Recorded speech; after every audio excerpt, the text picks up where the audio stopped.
Hello, various transgenders, sodomites, apostates, and critical theorists.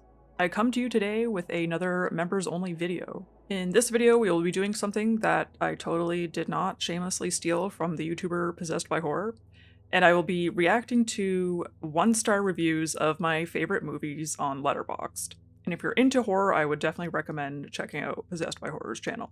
I am filming this video with my webcam today because I have a slightly new computer setup, so hopefully this all goes okay and is not a horrible technological disaster. I was already kind of fighting for my life just setting this all up, so alright, I guess let's just get right into it. So I guess first off, let's start with the movies in my top 4. So first I guess we will look at The End of Evangelion.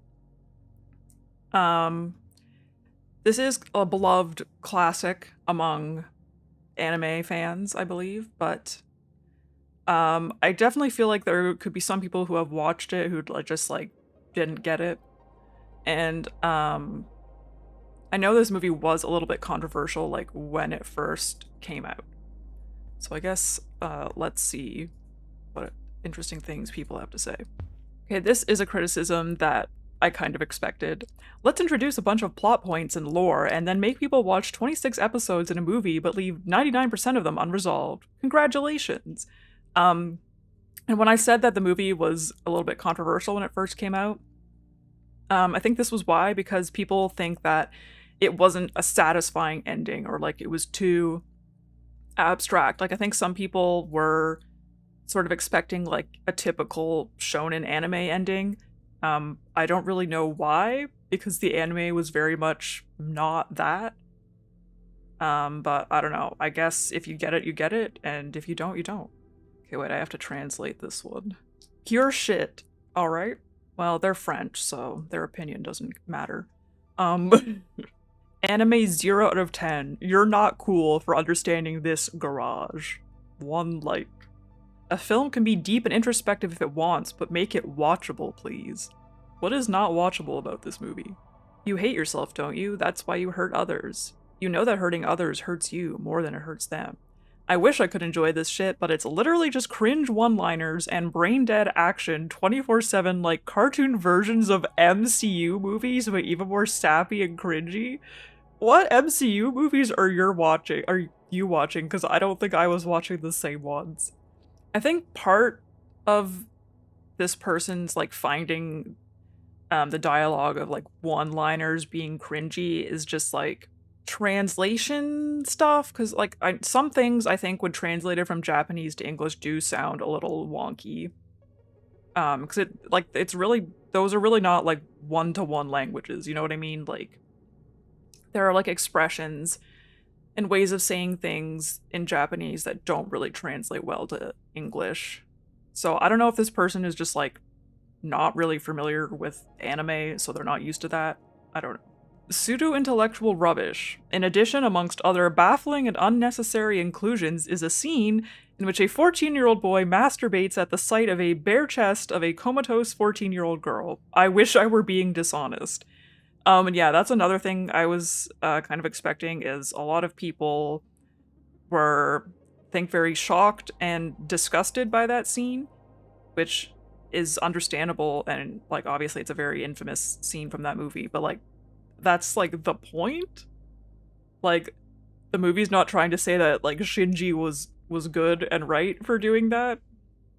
But anyways, we could get into like a whole analysis of End of Evangelion, but that's not the point of this video, and if I was just allowed to yap forever about End of Evangelion, the video would be like fucking 4 hours long. Alright, let's move on to the next movie. Alright, so one of my favorite movies of all time is Battle Royale. I've even made a video about it, which you should watch if you haven't. This movie is considered a cult classic, but at the same time I feel like a lot of people, like, particularly in the West, like, haven't seen it or aren't very familiar with it. So I'm really not sure what people's criticisms of this movie will be. Who do you trust? Probably don't trust this review then. It felt too long for what was going on, Horny silly throughout, no connection to any of the characters. The ending was one that I had to rewatch to make sure I understood what I thought I understood. Like, wait, what? It's definitely the influencer to Squid Game and more graphic. The idea is absolutely one that I wanted to get on board, and especially the high esteem cinephiles have for it. Yet I was bored after about 75 minutes into it and left with the dread of just sitting around waiting for it to conclude. I mean, the movie's, like, I don't think that much longer than 75 minutes, so, like, it sounds like they were entertained for most of the runtime. I don't know what they really found that that ambiguous about the ending. Like, I'm not gonna spoil it just in case anyone watching this hasn't seen it and wants to, but, like, it's not really one of those up to interpretation endings, I don't feel like. I don't know. The criticism of, like, not really being able to connect to the characters, I do kind of understand, because just because there are so many characters in the movie, like, you can only spend so much time with all of them, and so, like, a lot of them do feel very, like, underdeveloped. But I still feel like you're able to connect with, like, the few, like, main characters of the movie. But if you want to, like, connect with more of the characters more deeply, I would recommend reading the book that this movie is an adaptation of. Okay, this says something about Mr. Beast, so I want to translate this. Mr. Beast could make deep— okay, I'm actually kind of offended by that one. No, the fuck he cannot. Alright, so this is a movie that I watched relatively recently. I saw the TV Glow. It only came out last year, but I didn't even watch it right when it came out. I watched it, like, towards the end of the year. And I know this movie, it was very much like an if you know kind of movie. Like, I think a lot of people didn't get it. So it'll be interesting to see what the negative ratings are like for this one. Yeah, I watched this on a plane, not a good plane movie. Thought it was going to be a horror movie or something. It is not. It is bad, horrible. Main actor is unbearable. I'm not sure what is happening in this movie or what it was supposed to be. So for those who don't know, the movie is supposed to be like an allegory for being trans, which, like, I think a lot of non-trans or, like, non-queer people didn't get. Although, like, I didn't find that it was, like super allegorical. Like, I thought it was pretty, like, obvious and straightforward, personally. But I don't know. I watched the TV Glow and fell asleep. WTF was this? No offense. You'll probably think I'm crazy because you liked it. What? Okay, this one kind of did make me chuckle. As deep, scary, and well acted as a Goosebumps episode. Right, and this is another one that I watched recently, The Substance. I don't know if I've really seen any, like, negative takes on this movie. Like, I feel like most people really liked it, so I'm curious what people who did not like it have to say. How on earth did she get that award? One of the most horrible movies I've ever seen. Hashtag scarring. I think they're referring to the fact that, I believe Demi Moore just won a Golden Globe for this movie. From what I've heard on social media, I don't know. I don't watch awards shows. Don't fucking piss me off. Sorry, that is kind of a hilarious reaction to a movie. Complete bullshit!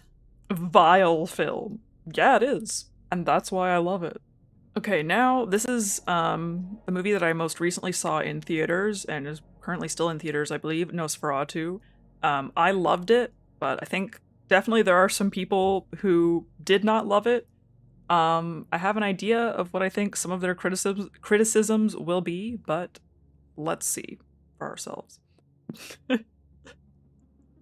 No way my man perfectly calculated the frequency with which he could eat the sailors so that the ship makes it just in time. Okay, that's a good one. Heart stopped a few times. Also freaky in a weird way. Not watching again. Not for me at all. I can appreciate the acting and directing, and I'm sure horror geeks will like it. The mentally insane X. Just Lily Rose Depp being edged for 2 hours straight. Childhood ruined? What? But yeah, I saw a lot of people saying that they thought this film was too gross or too sexual. And I said this in my review. I think it could have been grosser and hornier, personally. But I guess if all you watch are Disney movies and MCU movies, then yeah, this might be a little much for you. Speaking of movies that those kinds of people would hate, I think now I want to look at Crash, the David Cronenberg movie. So if you don't know, this movie is basically about a group of people who are car crash fetishists. If you want to talk about like gross and horny, this is your film. Oh, this guy wrote an essay here, okay. I don't think I can ever bring myself to finish watching this film, so I might as well review it. There are two kinds of film that involve lots of sex. The first type are films that use sex as part of the plotline. The simulated, or not simulated, what kinds of movies are you watching where the sex is, like, real? Sex scenes are not meant to arouse the audience or the director. They simply exist because it is part of the film. Think The Piano Teacher. The second types of film that involve lots of sex are films that are purposely trying to either turn the viewer on or the director. These films exist so the director can get his rocks off while filming and while watching the film once it's finished. Half joking, by the way. I'm afraid this film falls into the second category. I disagree, but okay. Crash is just bad softcore porn in my honest opinion. If I want to get turned on, I'll just, watch actual porn. This film relies on sex so much to the point where I almost don't consider this a film. It's just softcore porn, specifically fetish softcore porn. Even worse. How dare you disgusting freaks have fetishes. So yeah, if you want to get horny and don't have access to the internet, go ahead and watch this garbage. Why the fuck does everyone like this shit? Yeah, I think you definitely have to be not, prudish, which this person clearly is, to enjoy this movie. Again, those who get it, and those who don't, never will. What the fuck was this guy smoking, drinking, eating, and inhaling when he made this weird-ass, mott-befucking movie? Don't get me wrong, the nudity is amazing. But it's basically a porno made by Megatron for the Transformers. Oh, and this guy had the opposite problem. So fucking boring. Wasn't horny enough for him, I guess. Utter woke nonsense? What is woke about this, precisely? Look, man, not enough of a pervert for this film. Sorry. Exactly, and that's what I was saying. You have to be a little bit of a pervert, I think, to get into this film. I'm also a big fan of David Fincher, so let's look at The Social Network. Would have been better if it was gay and messy. As much as I love this movie, honestly, they're right. It would have been better if it was gay and messy.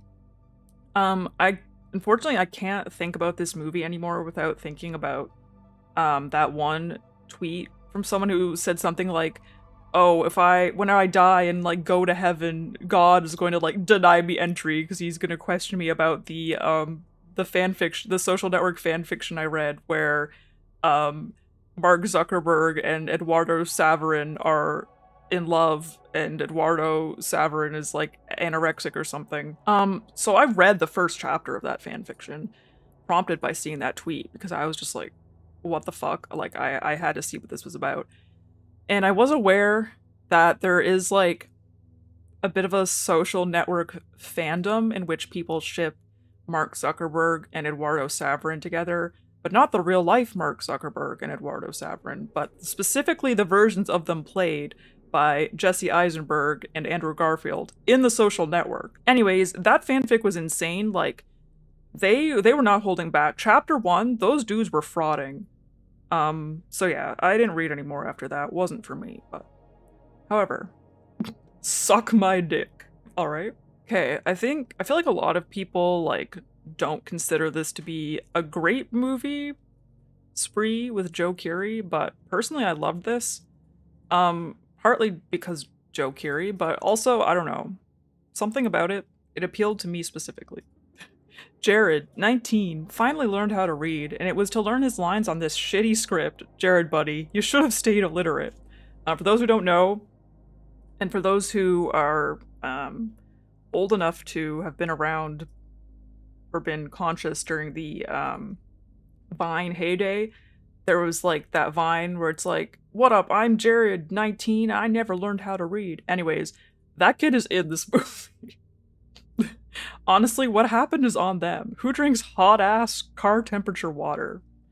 Yeah, in this movie, Joe Keery's like an Uber driver, except it's not called Uber, obviously, because they couldn't use that name. And he's like poisoning his clients, customers, whatever you want to call them, by offering them poisoned water bottles. Live footage of me on cheating. Alright, and I guess we'll wrap this up by seeing what bad things people could possibly have to say about Spirited Away. And I don't know how you could rate really any Studio Ghibli movie 1 star. And yeah, you can see here on the graph on the side, like, very few people have. Like, this film has a very high overall rating compared to, like, most movies on Letterboxd, but I'm sure there will be at least someone who, for whatever reason, did not like this movie. I don't like Japan. This person is the opposite of those, like, place Japan people. They made me watch this in school. I should have been absent. I will admit that the first time I watched this movie when I was a little kid, I was probably too young. I've been watching it because it, like, scared the shit out of me, and, like, we had to, like, shut it off before it was even finished. When I came back to it when I was a little bit older, I loved it. Totally lost me with the big baby. I believe this says traumatized for life. And honestly, that could have been me if I had never gone back to it again after attempting to watch it the first time. But I untraumatized myself by watching it all the way through when I was older and realizing that it was not actually that scary. Okay, well, I guess I'm gonna call it there. Hopefully you enjoyed this video. I guess maybe in the comments you can let me know what some of your favorite movies are and what, like, criticisms people have of them. And yeah, thanks for watching, have a good rest of your month, and I'll catch y'all later.